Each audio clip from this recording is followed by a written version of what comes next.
कहते हैं, इस दुनिया में जो दिखता है वो सच नहीं होता, और जो सच होता है वो कभी दिखता नहीं। आज मैं तुम्हें एक ऐसी कहानी सुनाने जा रहा हूं जिसे बहुत कम लोग जानते हैं, और जो जान गया उसकी जिंदगी बदल गई। बहुत समय पहले हिमालय की ऊंचाइयों में, जहां इंसान की सोच भी नहीं पहुंच सकती, वहां एक छोटा सा गांव था। उस गांव में एक लड़का रहता था। नाम था आरव। बाकी बच्चों से बिल्कुल अलग। जहां बाकी लोग खेलते थे, वहीं आरव हमेशा आसमान को देखता रहता। उसे लगता था जैसे कोई उसे बुला रहा है। एक दिन गांव में एक बूढ़ा साधु आया। उसकी आंखें ऐसी थीं जैसे सब कुछ देख चुकी हों। वो सीधे आरव के पास गया और बोला, तुम्हें बुलावा आ चुका है। आरव डर गया। कौन सा बुलावा? साधु मुस्कुराया, महादेव का। गांव वाले हंस पड़े। उन्हें लगा ये पागल है, लेकिन आरव के अंदर कुछ बदल चुका था।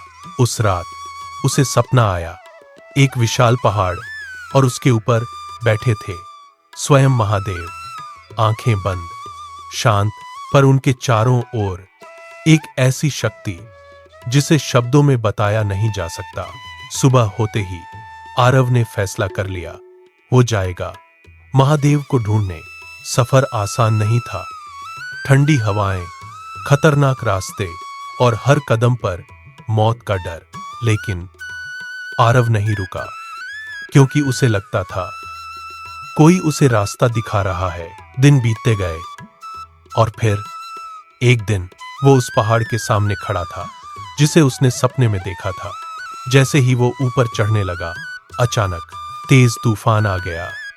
ऐसा तूफान जो इंसान को खत्म कर दे।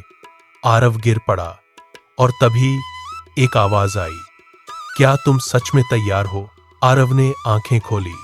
उसके सामने वही साधु खड़ा था, लेकिन इस बार उसकी आंखों में कुछ और ही था। आरव ने हिम्मत करके कहा, हाँ, मैं तैयार हूं। अचानक पूरा माहौल बदल गया। तूफान शांत हो गया, और साधु धीरे धीरे एक दिव्य रूप में बदलने लगा। वो कोई साधु नहीं था, वो थे स्वयं महादेव। आरव घुटनों पर गिर पड़ा। उसकी आंखों में आंसू थे। प्रभु, आपने मुझे क्यों बुलाया? महादेव मुस्कुराए, क्योंकि तुम अलग हो। तुम्हें दुनिया का सबसे बड़ा सच जानना है। आरव ने पूछा, कैसा सच? महादेव बोले, ये दुनिया एक माया है। जो तुम देखते हो वो असली नहीं, और जो असली है उसे देखने के लिए तुम्हें खुद को खोना होगा। आरव कुछ समझ नहीं पाया। खुद को खोना? महादेव ने उसकी आंखों में देखा। अहंकार, डर, लालच। जब ये सब खत्म होगा तभी तुम सच देख पाओगे। इतना कहकर महादेव ने अपनी आंखें बंद की, और अचानक आरव ने जो देखा वो इंसान की सोच से परे था। पूरी दुनिया एक रोशनी में बदल गई। हर चीज एक ही ऊर्जा से बनी थी, और उस ऊर्जा के बीच महादेव। आरव समझ चुका था।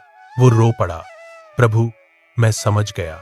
महादेव बोले, अब जाओ और ये सच दुनिया को बताओ।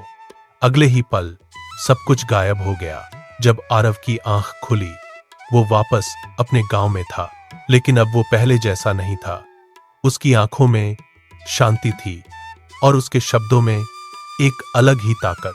लोग उसके पास आने लगे, उसकी बातें सुनने लगे, क्योंकि वो अब सिर्फ आरव नहीं था, वो बन चुका था एक सत्य का दूत। और कहते हैं, आज भी अगर कोई सच्चे दिल से महादेव को पुकारे तो वो जरूर आते हैं। आज भी, लेकिन सिर्फ उन्हीं के पास जो सच देखने की हिम्मत रखते हैं। धीरे धीरे आवाज खत्म करो तो सोचो, क्या तुम तैयार हो उस सच को जानने के लिए?